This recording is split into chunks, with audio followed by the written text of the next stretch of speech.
Hello everyone, welcome back to my channel. आज जो हम लोग पढ़ने जा रहे हैं वो है टर्नरी ऑपरेटर्स। तो टर्नरी ऑपरेटर क्या होता है? जिस तरीके से बाइनरी ऑपरेटर में हम लोग दो वैल्यू लिए थे, जैसे दो वैल्यू यानी कि ए कॉमा बी।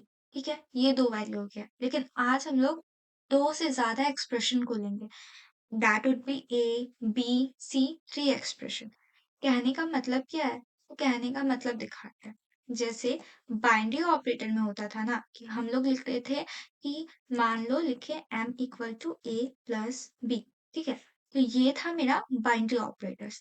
लेकिन टर्नरी ऑपरेटर में हम लोग थ्री एक्सप्रेशंस को यूज करेंगे। पर हम लोग थ्री एक्सप्रेशन किस तरीके से यूज करेंगे? या ए प्लस बी प्लस सी, ये लिख देना ही इनफ होगा टर्नरी ऑपरेटर्स के लिए? नहीं। एक्चुअली कंपाइलर रन कैसे करता है? कंपाइलर रन ऐसे करता है कि ये फिर भी स्टार्टिंग का दो, क्योंकि ये लेफ्ट टू राइट जाता है इसका प्रेसिडेंस, तो ये a प्लस बी को जोड़ करके मान लो जो भी वैल्यू है वो बना दिया, मान लो 10। ठीक है, उसके बाद ये 10 प्लस सी जोड़ करके मान लो सी का वैल्यू 5 था तो ये 15 हो गया। m के अंदर वो 15 वैल्यू असाइन हो जाएगा। अभी तो ये बाइनरी ऑपरेटर ही रहा, क्योंकि कंपाइलर तो दो को ही एक साथ ले सकता है ना। इसके लिए ALU का कॉन्सेप्ट स्पेसिफिकली आता है कि उसके अंदर सिर्फ दो ही वैल्यू जा सकता है। तो अब ये तीसरा ऑपरेटर कैसे काम करता है? ये तीसरा ऑपरेटर ऐसे काम करता है जिसमें हम लोग यूज करते हैं क्वेश्चन मार्क का और एक इस टू का। अभी किस तरीके से काम करता है देखते हैं। हम लोग इसमें तीन एक्सप्रेशन लेते हैं। एक एक्सप्रेशन वन, एक एक्सप्रेशन टू, एक एक्सप्रेशन थ्री। ठीक है, ये तीनों एक्सप्रेशन लिए। ठीक है, अब ये तीनों एक्सप्रेशन लेने के बाद अब हम लोग करते हैं कि ये पहला अगर एक्सप्रेशन मेरा ट्रू है, यानी कि जो मेरा पहला एक्सप्रेशन, यहाँ पे कोई भी कैलकुलेशन होगा। ठीक है, ये कैलकुलेशन अगर मुझे ट्रू वैल्यू प्रोवाइड करता है, यानी कि ट्रू वैल्यू क्या होता है? अदर देन जीरो, यानी कि कोई भी अगर ये नॉन जीरो वैल्यू मुझे प्रोवाइड करता है तो एक्सप्रेशन टू के पास जाएगा। यानी कि अगर मेरा वैल्यू ट्रू हुआ तो ये एक्सप्रेशन टू को प्रिंट करेगा। लेकिन अगर मेरा वैल्यू फॉल्स हुआ तो ये एक्सप्रेशन थ्री को प्रिंट करेगा। हाँ, ये थोड़ा इफ एल्स जैसा है। अब इफ एल्स क्या होते हैं ये मैं आप लोग को नेक्स्ट लेक्चर में बता रही हूँ। इफ एल्स इससे थोड़ा इजी है, लेकिन मैं इसको इतने अच्छे से पढ़ाऊंगी कि आप लोग को ये भी इजी लगने लगेगा। तो यहाँ पे देखते हैं, क्योंकि टर्नरी ऑपरेटर के बारे में एक चीज है कि लोगों को लगता है ये थोड़ा टफ है, लेकिन ये टफ है नहीं। एक्चुअली इजली कॉम्प्लेक्सिटी घटाने के लिए हम लोग जिस ऑपरेटर का यूज करते हैं ना वो टर्नरी ऑपरेटर ही होता है। तो यहाँ पर एक्सप्रेशन वन अगर ट्रू हुआ तो एक्सप्रेशन टू के पास जाएगा, और अगर फॉल्स हुआ तो एक्सप्रेशन थ्री के पास जाएगा। सिंपल सा मतलब है, अगर एक्सप्रेशन वन का जो भी कैलकुलेशन है अगर इसका वैल्यू जीरो आता है तो जीरो आने पे फॉल्स हो जाएगा, तो एक्सप्रेशन थ्री का वैल्यू प्रिंट होगा, नहीं तो एक्सप्रेशन टू का वैल्यू प्रिंट होगा अगर यहाँ पे नॉन जीरो वैल्यू होगा। जैसे कि यहाँ पर मैंने लिखा 10 is greater than 5, is this expression is true. जैसे मैं यहाँ पे ब्रैकेट दे रही हूँ ताकि आप लोग समझ पाओ। तो मेरा जो ये वाला वैल्यू है ना, ये है मेरा एक्सप्रेशन वन, ये मेरा एक्सप्रेशन टू, ये मेरा एक्सप्रेशन थ्री। तो यहाँ पे क्या 10 बड़ा है 5 से? तो 10 बड़ा है 5 से, तो ये एक नॉन जीरो वैल्यू प्रोवाइड करेगा। तो नॉन जीरो वैल्यू प्रोवाइड करेगा तो यहाँ पे जो प्रिंट होगा वो होगा ट्रू। ठीक है, और अगर ये एक अगर यहाँ पर इसके जगह लेस देन होता, मतलब कि होता कि 10 लेस देन है 5 के, तो फॉल्स प्रिंट होता। जैसे यहाँ पे मैंने वापस से केक वेरिएबल लिया है, सब एग्जाम्पल एकदम सेम है कि मेरा क्या 10 बड़ा है 5 से, तो आंसर है हाँ 10 बड़ा है 5 से, तो यहाँ पर 10 प्रिंट हो जाएगा, अदरवाइज 5 प्रिंट हो जाएगा। आइए चलिए इसको करके देखते हैं। तो मैंने ये पहले से ही यहाँ पे लिख लिया है। ठीक है, 10 इज ग्रेटर देन 5, अगर ये ट्रू है तो 10 प्रिंट होगा, अदरवाइज 5 प्रिंट होगा। मैं इसे प्रिंट करवा देती हूँ।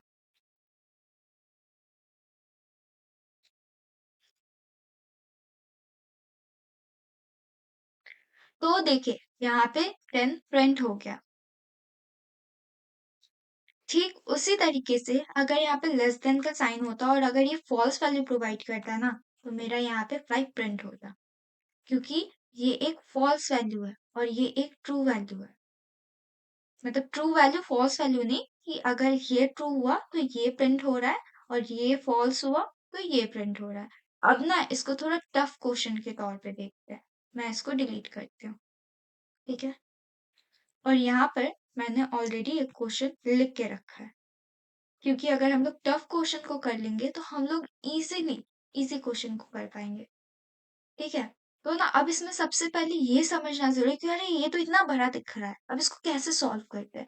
तो ना हर चीज को सॉल्व करने का एक तरीका होता है कि उसको छोटे छोटे भागों में तोड़ लेना। अब इसको हम छोटे छोटे भागों में तोड़ के दिखाते हैं, ठीक है। यहाँ पे एम इक्वल टू लिखना जरूरी नहीं है, तोड़ने के लिए बस सम के ऊपर ध्यान देना जरूरी है।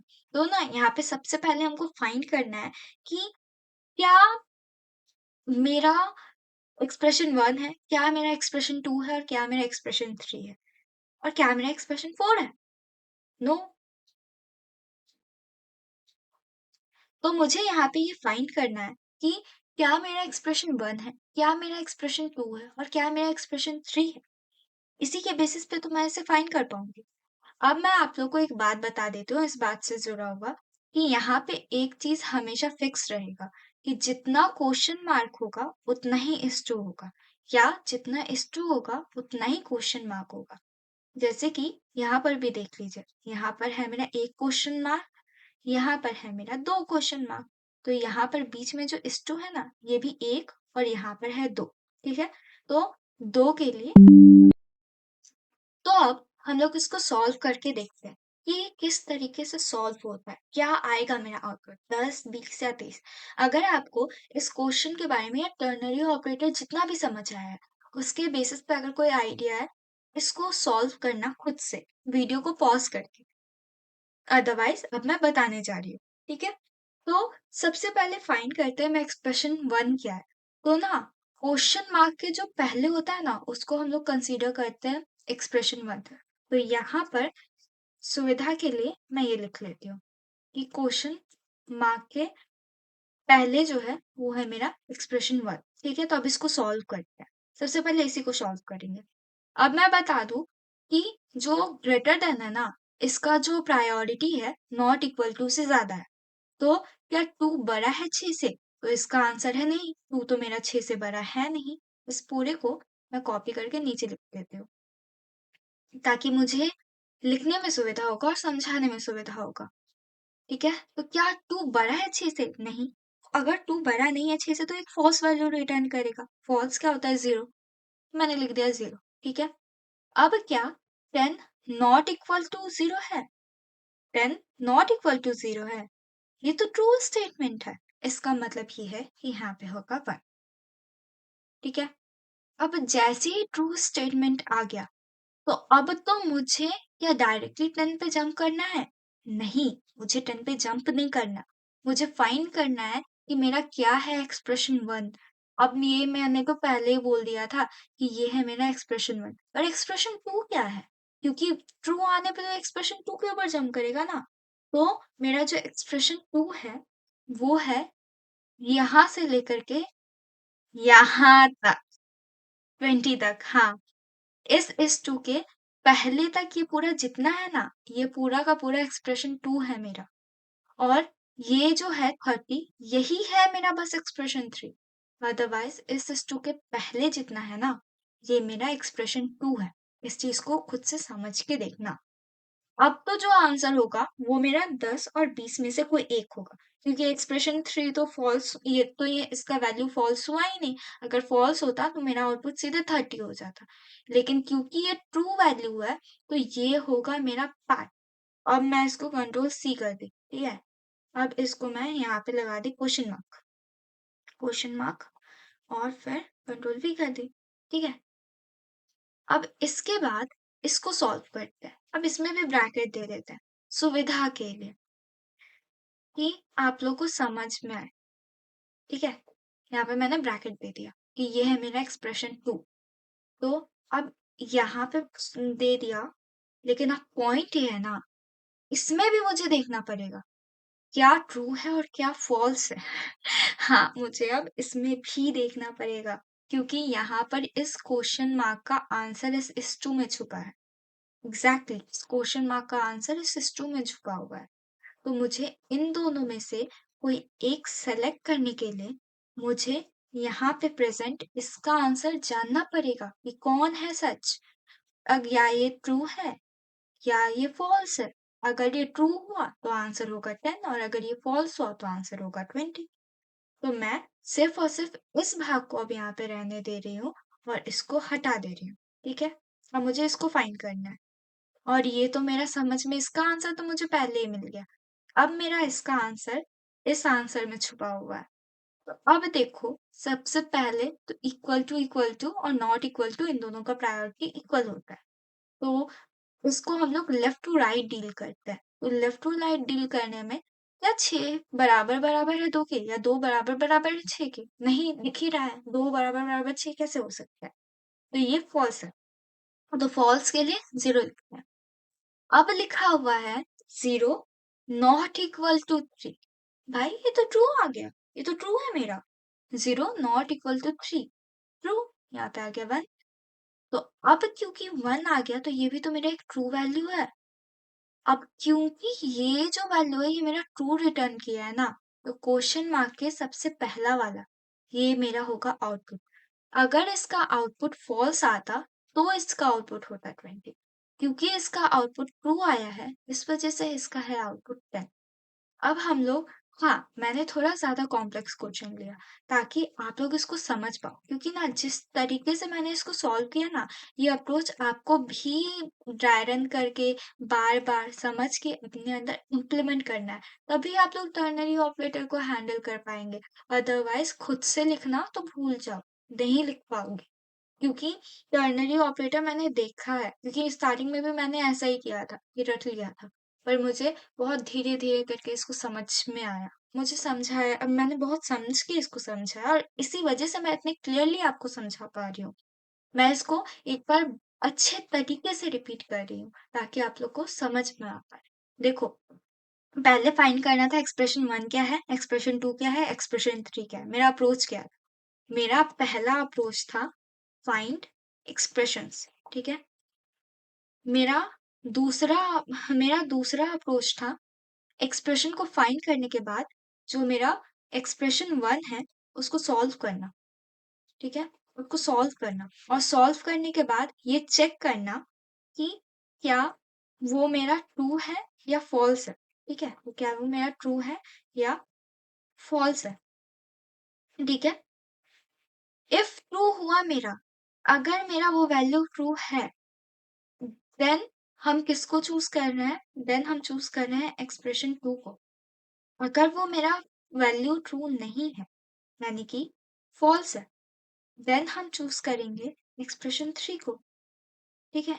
अब एक्सप्रेशन 3 को, तो अब इस एक्सप्रेशन 2 में भी अगर मान लो मेरा यहाँ पर क्वेश्चन मार्क आ जा रहा है ना, उसको भी हम एक्सप्रेशन 1, एक्सप्रेशन 2, एक्सप्रेशन 3 में डिवाइड कर दिए होंगे और उसके बाद इन सब में वैल्यू डिफाइन करेंगे, क्या मेरा ट्रू है और क्या मेरा फॉल्स है। इसी सिंपल चीज को मैंने यहाँ पे भी इम्प्लीमेंट किया है। मैंने सबसे पहले फाइंड आउट किया कि ये जो मेरा वैल्यू है ये मेरा ट्रू है, ठीक है।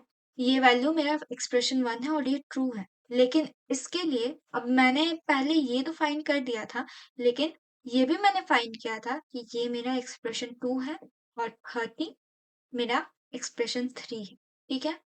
मैंने सबसे पहले यही बोला ये एक्सप्रेशन 1 है, ये पूरा एक्सप्रेशन 2 है और ये पूरा एक्सप्रेशन 3 है, क्योंकि एक क्वेश्चन मार्क के लिए एक ही S2 आता है, ठीक है। और देख लेना जो सबसे क्लोज होगा उसके लिए वही क्वेश्चन मार्क आ रहा होगा, जैसे इस S2 के लिए ये क्वेश्चन मार्क आ रहा है और सबसे दूर वाले S2 के लिए सबसे लास्ट वाला क्वेश्चन मार्क होता है। ये भी समझ लेना, ये करते करते समझ में आता है पर मुझे ये पता है तो मैं पहले ही बता दे रही हूँ, ठीक है। क्योंकि मैं भी एक स्टूडेंट ही हूँ जो कि ये सब पढ़ने में बहुत प्रॉब्लम फेस की हूँ।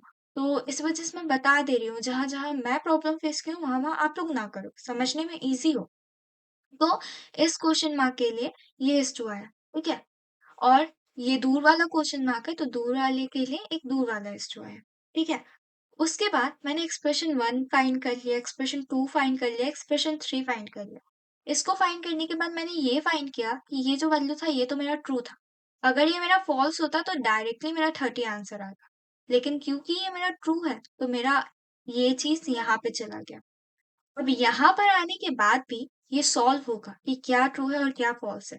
तो यहाँ पर भी एक क्वेश्चन मार्क है और एक इस जो है, तो ये इटसेल्फ एक टर्नरी ऑपरेटर है। तो यहाँ पर जो एक्सप्रेशन 1 होगा ना, वो होगा ये, और जो मेरा एक्सप्रेशन 2 होगा ना, वो होगा ये, और जो मेरा एक्सप्रेशन 3 होगा ना, वो होगा ये। ठीक है? उसके बाद मैं इसको सॉल्व की। अब इसको सॉल्व करने के बाद अगर वैल्यू मेरा ट्रू था, तो 10 आ गया जो कि था, और अगर ये मेरा फॉल्स होता, तो मेरा वैल्यू 20 होता, जो कि नहीं था। तो इस तरीके से मैंने सिंपली इसको निकाल लिया। ये एक्सप्रेशन 1, एक्सप्रेशन 2, एक्सप्रेशन 3, देन मैंने इसमें से देखा कि इसका वैल्यू ट्रू आया, तो एक्सप्रेशन 2 को भी मैंने सॉल्व कर लिया। अब देखते हैं इसका आउटपुट क्या 10 आता है। इसका आउटपुट 10 ही आया। तो इसका मतलब ये है कि जो मैंने सॉल्व किया था वो बिल्कुल सही था। तो ये था मेरा टर्नरी ऑपरेटर के लिए। अब मैं आप लोगों को एक छोटा-सा होमवर्क देती हूँ, जिसका आंसर आप लोग मुझे कमेंट सेक्शन में करके बता देना, कि इसका आउटपुट आप लोग का क्या आया।